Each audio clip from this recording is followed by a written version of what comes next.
L'idée reçue la plus commune que je rencontre dans ma pratique, c'est que notre douleur vient de l'endroit du corps qui est abîmé. En gros, t'as mal dans le bas du dos, du coup tu penses que le problème vient du bas du dos, donc c'est cette zone-là que tu vas traiter. Et c'est tellement évident, on se pose même pas la question en fait, c'est complètement logique. On se dit j'ai mal là, donc c'est cette zone-là qui est abîmée. Du coup, tu fais des étirements, des exercices pour le bas du dos, t'achètes un coussin pour soutenir tes lombaires, tu changes de matelas. Et ça aide, ça peut aider un peu, mais c'est toujours assez temporaire. Alors tu recommences ou tu cherches d'autres choses et ça peut prendre des années parfois à tester des choses à droite à gauche, à aller voir des médecins divers et variés. Et puis en fin de compte, tu commences à penser au bout de 2 ans que bah, c'est juste que ton dos il est abîmé, c'est comme ça et ça va pas changer. Sauf que dans beaucoup de cas, bah, tu as passé 2 ans à traiter la zone qui n'était pas le problème. Alors, comment une douleur peut-elle apparaître à un endroit où il n'y a pas de problème? Et si c'est pas à ton dos qui est le problème, qu'est-ce que ça peut bien être? Et puis surtout, on va répondre à une dernière question ici. Comment est-ce que tu sais pour savoir si ton cas est concerné, si c'est vraiment ça qui se joue chez toi? On va répondre à toutes ces questions dans l'ordre et je vais illustrer ça avec l'exemple d'un de mes clients qu'on va appeler Thomas. Ça va se rejoindre, tu vas voir la réponse à ces questions et son étude de cas à lui. Et voilà, c'est parti. Alors, quand j'ai rencontré Thomas, il avait la trentaine, il était informaticien, il l'est toujours, et du coup, il passait au moins 10 heures par jour en position assise devant son écran et il avait mal dans le bas du dos depuis 2 ans. Et c'était quelqu'un qui avait tout fait déjà, qui était allé voir des ostéos, des kinés, qui avait justement acheté un de ses coussins lombaires, une chaise ergonomique. Il faisait des petits exercices qu'il avait trouvés à droite, à gauche. Il revenait un petit peu toujours au point de départ, en fait. Ça soulageait sur le moment ou bien quelques jours et puis ça revenait. En particulier, il avait des douleurs fortes le matin ou bien au cours, au fur et à mesure de la journée, ça s'empirait aussi. Enfin, c'était pas une situation très très enviable. Et ce qui m'a vachement frappée en fait quand il me décrivait tout ce qu'il avait fait et tout ce qu'il ressentait, c'est que c'était logique. C'était complètement logique. Il faisait pas les mauvaises choses, il cherchait pas au mauvais endroit par ignorance ou voilà. C'était complètement logique. Il avait mal dans le bas du dos, du coup, il cherchait des moyens de soulager le bas du dos.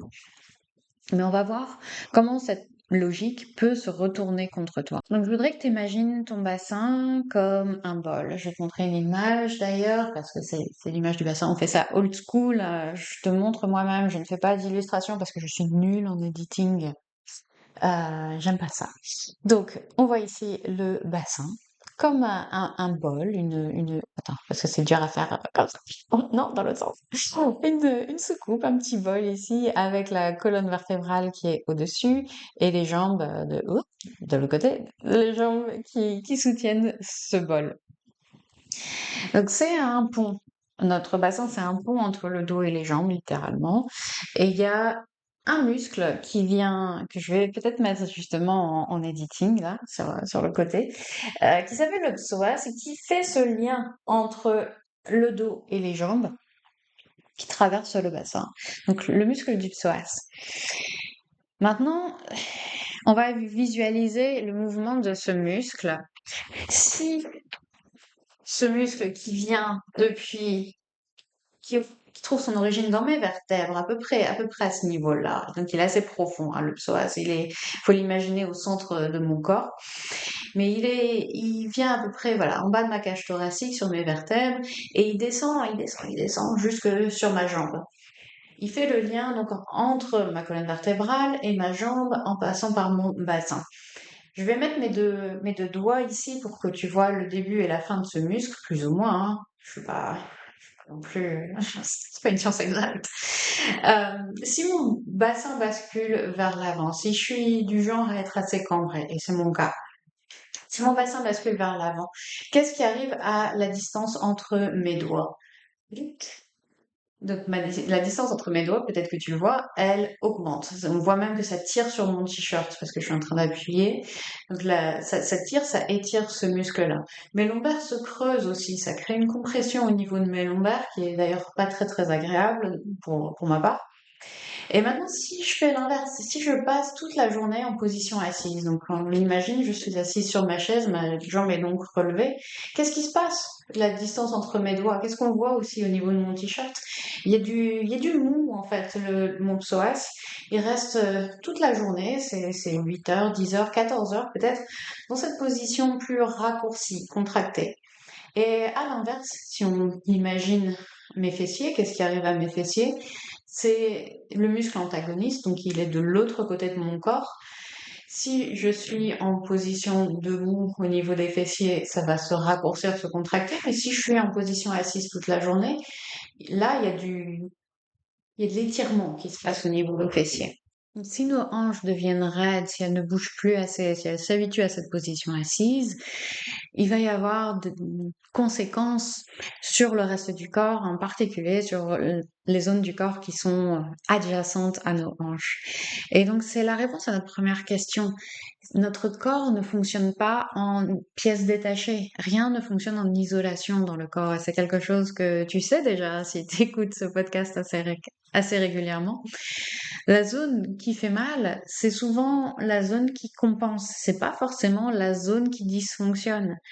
Parce que cette zone qui dysfonctionne, par exemple, on va reprendre l'exemple de notre psoas. Si notre psoas reste dans cette position raccourcie pendant trop longtemps et qu'il n'arrive plus à se déplier parce qu'il est juste habitué à être dans cette position raccourcie, ce qui va crier, ça va être les zones qui doivent travailler plus dur pour compenser les manquements de notre psoas. Donc ça peut être par exemple les lombaires ou toute la zone autour du sacrum, de la base de la cage de la base de la colonne vertébrale, pardon. Donc la zone qui est raide est souvent silencieuse et c'est la zone qui compense qui est celle qui va crier. Ce qui nous amène à la deuxième question. Si c'est pas mon dos le problème, alors qu'est-ce que c'est? Donc quand on est en position assise, on l'a vu, nos hanches sont pliées à peu près 90 degrés, voire plus si t'es comme moi et que tu t'assois un petit peu n'importe comment la plupart du temps. Ton psoas et les autres fléchisseurs de la hanche, ils vont rester dans cette position raccourcie pendant des heures et des heures et des heures. Or, et c'est aussi quelque chose que tu sais si tu m'écoutes régulièrement, le corps s'adapte à ce qu'il fait le plus souvent, à ce qu'on lui demande le plus souvent. Si tu lui demandes de rester en position assise 8 heures par jour, il va optimiser sa composition pour ça, pour réussir à être très fort à rester en position assise 8 heures par jour. Les tissus vont donc se raidir et vont se figer dans cette position-là. Et en miroir, on a les fessiers, comme je te disais, les antagonismes qui sont de l'autre côté de la hanche, qui sont en position allongée, assez éteint. Si tu vois, par exemple, pour illustrer cette histoire de muscle antagoniste, on peut voir avec le biceps. Donc, si tu vois mon biceps qui est en position raccourcie ici quand je plie mon coude, mon biceps très puissant, comme tu peux le constater, le muscle qui est derrière, c'est le triceps, c'est le muscle antagoniste. Lui, il va être en position allongée, étirée. Et en gros, je simplifie beaucoup, il y a plus de nuances que ça, comme toujours. Mais en gros, les muscles sont soit en position contractée, raccourcie, soit en position allongée, étirée. Et on se retrouve donc dans cette situation, mais au niveau de notre hanche, avec nos fléchisseurs raccourcis contractés et les fessiers qui sont en position allongée étirée. Et donc ils deviennent faibles, ces fessiers. Ils deviennent faibles, ils se contractent plus. Et à l'avant, ça devient tout figé. Pour illustrer un peu ça, j'ai trouvé des études, une étude transversale de Boukabash et de ses collègues de 2021. C'est une étude assez récente qui a montré que la position assise prolongée et l'inactivité physique sont associées à une extension de hanche limitée. L'extension de hanche, c'est quoi? C'est l'inverse de la flexion. Donc, quand on a la, la hanche en flexion, on a voilà, le genou relevé comme en position assise. Quand on a la hanche en extension, on a la jambe qui part vers l'arrière. Autrement dit, plus tu es assis et moins ta hanche sait s'ouvrir vers l'arrière, moins on a accès à cette extension. Il y a une autre étude qui a été menée sur 512 patients qui avaient déjà mal au dos, qui avaient mal au dos, et qui a prouvé que la raideur, pardon, des fléchisseurs, donc de ces muscles à l'avant de la hanche qui permettent à la hanche de se fermer, était associée à une mobilité du bas du dos limitée dans toutes les directions. Et que donc, la position assise prolongée était associée à cette raideur. Donc, à peu près la même chose. L'idée, c'est que si on est assis pendant longtemps, on a beaucoup plus de mal ensuite à bouger. C'est tout simplement ça. Après, ces deux études, pour être transparentes, elles montrent un lien de corrélation, pas de causalité. C'est-à-dire, c'est quelque chose. Elles montrent que la raideur au niveau des hanches et le mal de dos vont souvent ensemble. Pas forcément que l'une cause l'autre, mais avec le mécanisme anatomique qu'on a vu juste avant, ça rend quand même le lien assez plausible. Et c'est exactement ce que j'ai vu chez notre cher Thomas. Au premier rendez-vous qu'on a eu ensemble, notre première séance, j'ai voulu tester, donc comme je le fais avec tous mes clients, je teste la mobilité d'à peu près tout le corps et avec forcément un focus sur la zone dont ils vont me parler. Et donc j'ai testé l'extension de hanche chez notre ami Thomas en lui faisant faire une fente basse, qui est une posture très classique de yoga où on a une jambe repliée à l'avant et on étire l'autre jambe à l'arrière. Et comme souvent, d'ailleurs, c'est comme souvent chez les clients qui présentent ce profil, j'ai vu tout de suite à son visage qu'il se passait quelque chose. Et on a le visage qui commence à grimacer parce qu'on sent pas un étirement au niveau de la hanche, on sent un mur. On a l'impression que c'était en béton et que ça ne bougera pas et que c'est vraiment, voilà, que l'avant de la hanche, le psoas, les fléchisseurs de hanche, ils sont en béton armé. Et c'était intéressant parce que il m'a dit que c'est fou parce que c'est pas quelque chose dont il se rend compte dans la vie de tous les jours. Évidemment, puisqu'il étire jamais sa hanche, donc il risque pas de sentir que ça tire puisqu'il le fait pas. Mais c'est justement ça le sujet, en fait. C'est des choses auxquelles il n'a plus accès tellement il les a peu faites. Donc on peut vivre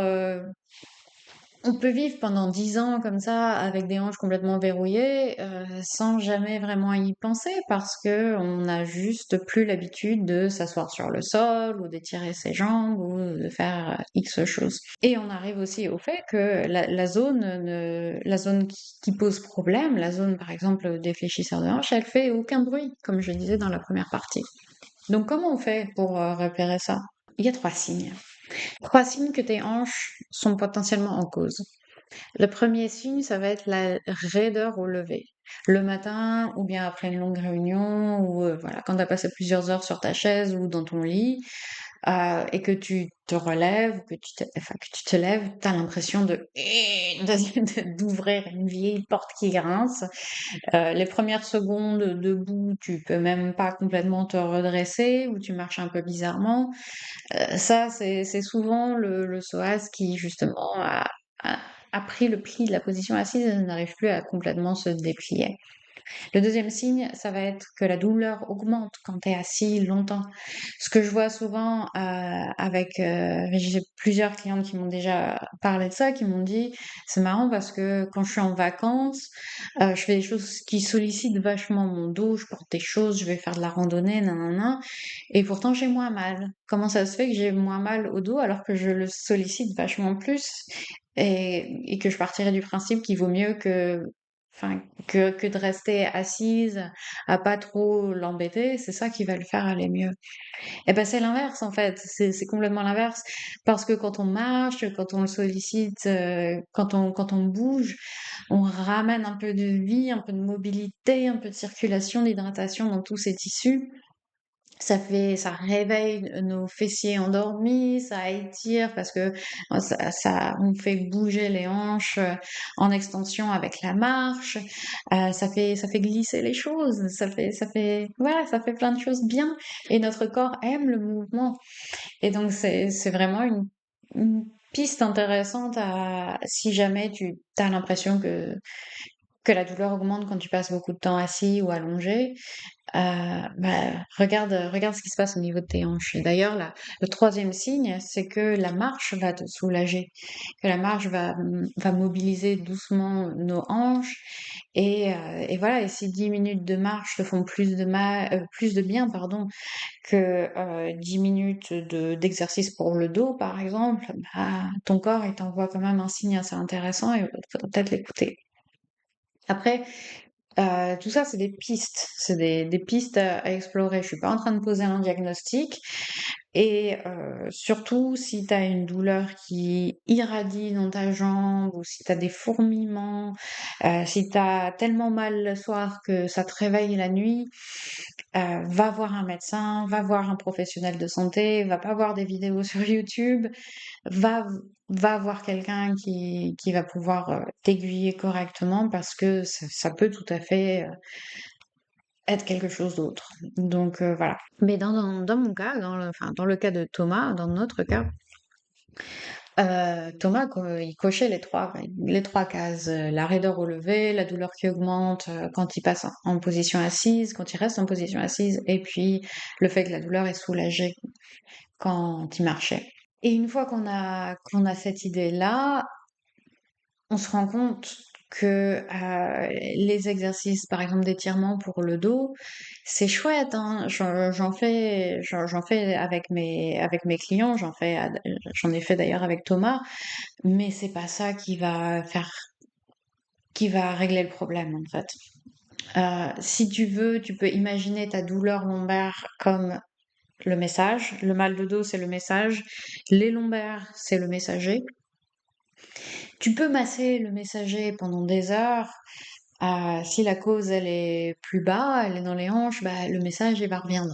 Reviendre? Oh, il reviendra, je voulais dire. Il va revenir. Donc ça sert à rien de masser pendant des heures en pensant que une fois qu'on aura libéré la tension, la douleur va partir. Ça va soulager temporairement, mais il faut traiter le problème à la source. Donc, ce qu'on va faire, ce que j'ai fait, en tout cas avec ce que je fais avec mes clients, c'est de redonner de la mobilité là où elle manque pour que la zone qui souffre arrête enfin de compenser. J'ai envie d'illustrer ça avec une dernière étude qui est un essai clinique qui est aussi super récent, qui date de 2024, l'essai MASH, M-A-S-H, où ils ont comparé une kinésithérapie centrée sur la colonne à une kinésithérapie centrée sur les hanches chez des patients, des participants adultes assez âgés qui souffraient de mal de dos chronique. Et ce qu'ils ont vu, c'est que les deux approches ont amélioré la mobilité des patients, des participants, mais l'approche qui était centrée sur les hanches, elle, elle diminuait l'incapacité que les participants ressentaient à cause de leur mal de dos. Dans cette étude, la population des participants était plus âgée que la plupart d'entre vous et ils avaient aussi des faiblesses au niveau des hanches qui avaient été identifiées avant. La science n'est pas unanime sur le sujet. On a aussi montré que chez certaines populations, avoir une approche qui est focalisée sur les hanches, ça fait pas vraiment de différence. Mais ce qui semble quand même faire la différence, justement, c'est de cibler les hanches quand elles présentent effectivement une restriction. Donc c'est particulièrement important, je pense, de travailler avec quelqu'un, un kiné, un prof de yoga thérapeutique qui sait ce qu'il fait, qui peut déterminer s'il y a une faiblesse au niveau des hanches, parce que ça peut, par exemple, aujourd'hui, j'ai parlé du psoas, qui est donc un étirement, enfin, qui est ce muscle à l'avant de la hanche, qui rend l'étirement, l'extension de la hanche plus compliqué. Mais ça peut aussi être les fessiers moyens qui sont trop faibles, c'est quelque chose que je vois très souvent. Et c'est là aussi quelque chose qui est difficile à déterminer seul chez soi devant une vidéo YouTube. Donc c'est important de travailler avec quelqu'un qui peut dire, OK, oui, effectivement, je vois quelque chose je vois une faiblesse, je vois un déséquilibre, je vois un peu trop de mouvement ou pas assez. Donc voilà, c'est pas une règle universelle, mais les 3 signes que je t'ai donnés un petit peu plus haut, ça te permet quand même au moins d'avoir une piste, de savoir vers où aller. Et quant à notre ami Thomas d'ailleurs, c'est ce sur quoi j'ai choisi de me concentrer parce que je voyais vraiment qu'il y avait ce manque de mobilité au niveau de la hanche et on a travaillé la mobilité de ses hanches. On se voyait 2 fois par mois et entre nos visites, je lui ai donné une routine de 10 minutes à faire tous les jours. Donc toujours selon ma philosophie de faire un peu souvent, qui est toujours plus intéressant que de faire une, une séance super intense une fois tout la cinglingla. 2 mois plus tard, la douleur de Thomas avait diminué de 90%. Alors pourquoi 90% et pas 100? Parce que ça reste un informaticien qui passe beaucoup de temps assis. Donc ça restera une zone de faiblesse à laquelle il faut qu'il fasse attention. Mais en attendant, sa douleur ne l'incapacite plus du tout. Il sait exactement aussi quoi faire quand la douleur pointe le bout de son nez. Il sait quels exercices vont le soulager. Il sait que souvent, quand la douleur pointe le bout de son nez, c'est parce qu'il n'a pas fait sa routine pendant quelques jours, voire semaines. Donc, il sait. Du coup, pour résumer, une douleur peut apparaître là où il n'y a pas de problème parce que ton corps fonctionne en série, rien n'est isolé dans le corps, et la zone qui compense crie pendant que la zone qui est raide ou faible est beaucoup plus silencieuse. Si c'est pas ton dos, c'est très souvent les hanches. C'est très très souvent les hanches. C'est raidi par des années de sédentarité, de position assise. Et comment tu le sais? Avec ces 3 signes, la raideur au lever, le fait que la douleur empire quand tu restes en position assise pendant longtemps, ou allongée d'ailleurs, et le soulagement quand tu marches. Si quand tu marches, quand tu commences à bouger, ça va mieux, il se passe sans doute quelque chose au niveau des hanches.